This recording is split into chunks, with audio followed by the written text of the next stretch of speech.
আজকের পর্বে শেয়ার করব ইনস্ট্যান্ট ইডলি রেসিপি, তাও আবার ইডলি মেকার ছাড়াই, মানে কোন স্টিমার ছাড়াই। তো বাড়িতে থাকা এইরকম ছোট ছোট বাটি দিয়ে, আর তার সাথে দু রকমের চাটনি, পিনাট চাটনি আর অনিয়ন টমেটো চাটনি, যেটা ইডলির সাথে অসাধারণ লাগে খেতে।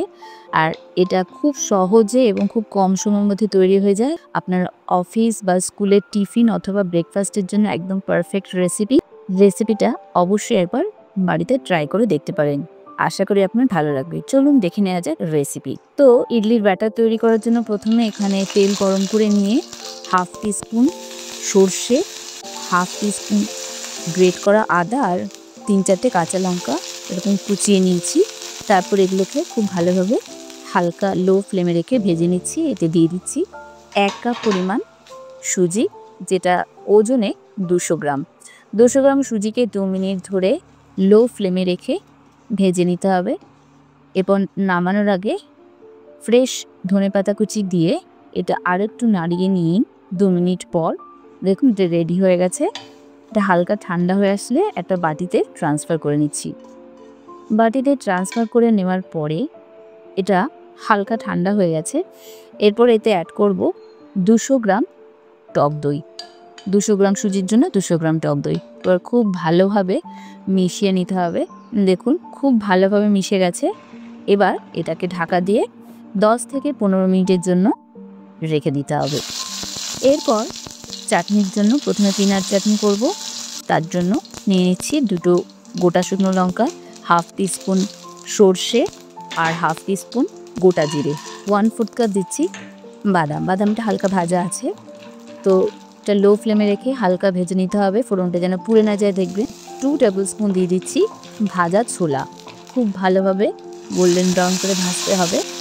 এতে দিয়ে দিচ্ছি একটা ছোট সাইজের পেঁয়াজ কোচানো আর 3 থেকে 4টে রসুনের কোয়া, হালকা গোল্ডেন ব্রাউন করে 2 মিনিট ধরে ভেজে নেব। 1 টিস্পুন দিয়ে দেবো গ্রেট করে রাখা আদা। সমস্ত খুব ভালোভাবে মিশিয়ে নেওয়ার পরে সবশেষে নামানোর আগে দিয়ে দেবো ফ্রেশ ধনেপাতা দিয়ে হালকা নাড়িয়ে নিয়ে এটাকে একটু ঠান্ডা করে নিতে হবে। হালকা ঠান্ডা হয়ে আসলে একটা মিক্সার গ্রাইন্ডার জারের মধ্যে ট্রান্সফার করে নিয়ে এতে দিয়ে দেবো কিছুটা তেঁতুল আর সামান্য পরিমাণ জল, যা গ্রাইন্ড করার জন্য যতটুকু লাগে, আর দেবো স্বাদ মতো নুন, যেহেতু আগে নুন দিইনি। এবার সমস্ত উপকরণ ভালোভাবে ব্লেন্ড করে নিতে হবে। খুব ভালো একটা স্মুথ পেস্ট তৈরি হয়ে যাবে। দেখতে পাচ্ছেন প্রথমে পিনাট চাটনি কিন্তু রেডি হয়ে গেছে। তো এটা আমি একটা বাটিতে ট্রান্সফার করে নিলাম। তো এতে এখন তড়কা দেওয়া বাকি আছে, তার আগে আরও একটা চাটনি তৈরি করে নিই।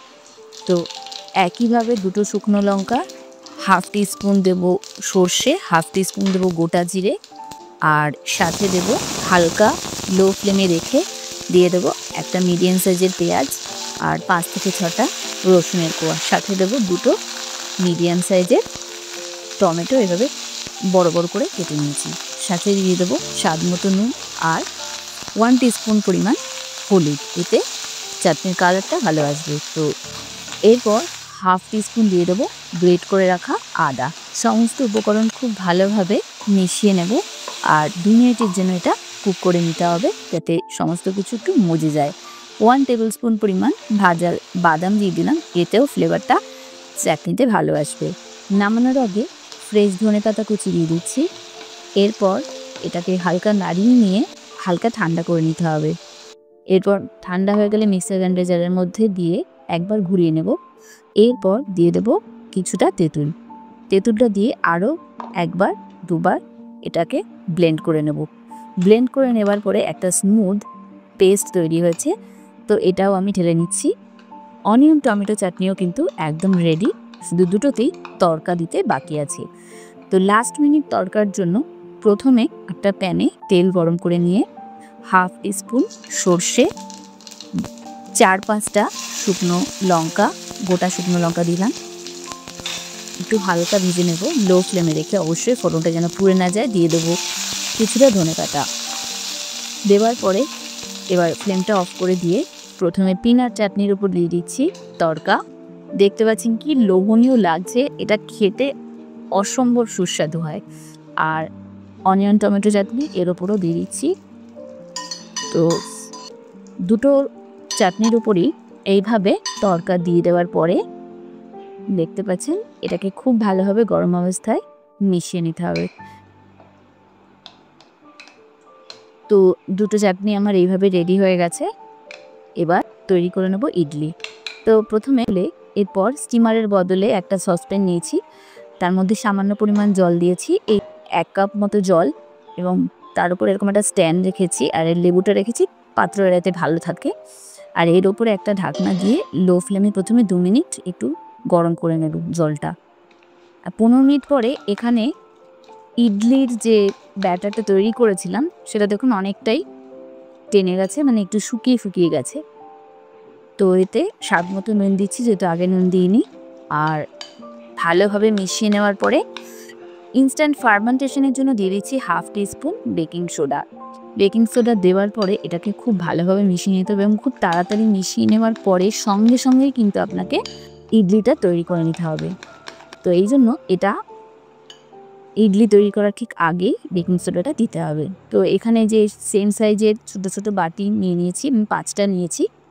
তো এগুলোকে তেল ব্রাশ করে নিচ্ছি, যাতে ইডলিটা তৈরি হয়ে যাওয়ার পরে এটা ওঠাতে সুবিধা হয়। তো প্রত্যেকটা বাটিতে তেল ব্রাশ করে নেওয়ার পরে এতে দিয়ে দিচ্ছি 2 চামচ করে এরকম ইডলি ব্যাটার, আর এরকম সারফেসের সাথে একটু ট্যাপ করে নিচ্ছি যাতে ভেতর থেকে বাবলসগুলো বেরিয়ে যায়। তো এরকম প্রত্যেকটা বাটিতে 2 চামচ করে দেবো, কারণ এটা তো আরও একটু ফুলে বড় হবে, যেন বাটি ভর্তি করে একদম দেবেন না। তো ভালোভাবে এইভাবে ট্যাপ করে নিচ্ছি। তো প্রত্যেকটা তৈরি হয়ে গেছে ইডলির জন্য। এবার এটাও গরম হয়ে গেছে। এবার এখানে যে স্ট্যান্ডটা রেখেছিলাম সেখানে একটা প্লেট দিয়ে দিচ্ছি। এই প্লেটের ওপরে দিয়ে দেব দুটো বাটি, আর এর ওপর দিয়ে একটা এরকম ঝাঁঝরি মতো প্লেট দেব, সেটার উপরে দিয়ে দেব 3টে বাটি। এরপরে উপর থেকে ঢাকা দিয়ে দেবো খুব ভালোভাবে। 15 মিনিটের জন্য মিডিয়াম ফ্লেমে কুক করে নিতে হবে।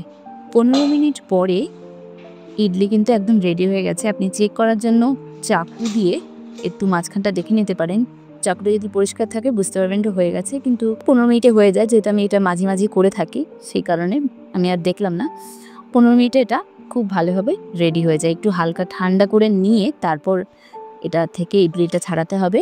তো 5 মিনিট পর আমি দেখুন এরকমভাবে ছুরি দিয়ে খুব হালকা হাতে করতে হবে, যেন ভেঙে না যাবেন। এটা খুবই সহজ, এরকম জাস্ট ছুরি দিয়ে এরকম ছাড়ালেই কিন্তু ভিতর থেকে বেরিয়ে আসে। এরকম হাতে নিয়ে দেখুন একদম সফট ইডলি তৈরি হয়েছে, আর সুজির ইডলি কিন্তু ভীষণ সফট হয়।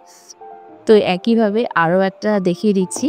এরকম ছুরির সাহায্যে সাইডটা এরকম ছাড়িয়ে নিয়ে জাস্ট ছাড়িয়ে দিই এটাকে, দেখুন কত সফট হয়েছে।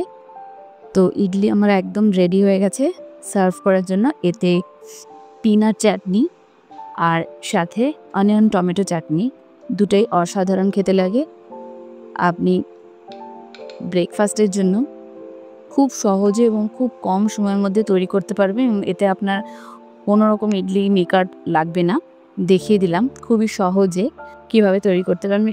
আপনি টিফিনে, অফিসের টিফিনের জন্য অথবা স্কুলের টিফিনের জন্য এইরকম সুস্বাদু রেসিপি তৈরি করতে পারেন। রেসিপিটা আমি খুব সহজভাবে দেখানোর চেষ্টা করেছি, স্টেপ বাই স্টেপ। আশা করি আপনাদের ভালো লেগেছে।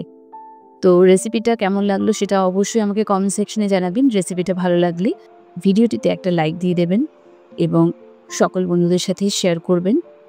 আর আমার মনের ফ্লেভার চ্যানেলে যদি প্রথমবারের মতো ভিজিট করেন তাহলে অবশ্যই চ্যানেলটিকে সাবস্ক্রাইব করবেন, আর ফেসবুক পেজ থেকে দেখলে পেজটিকে ফলো করে দেবেন। ভালো থাকবেন, সুস্থ থাকবেন। আগামী পর্বে আবারও দেখা হবে এই রকম বিভিন্ন ধরনের নতুন নতুন রেসিপির সাথে। ততক্ষণের জন্য নমস্কার।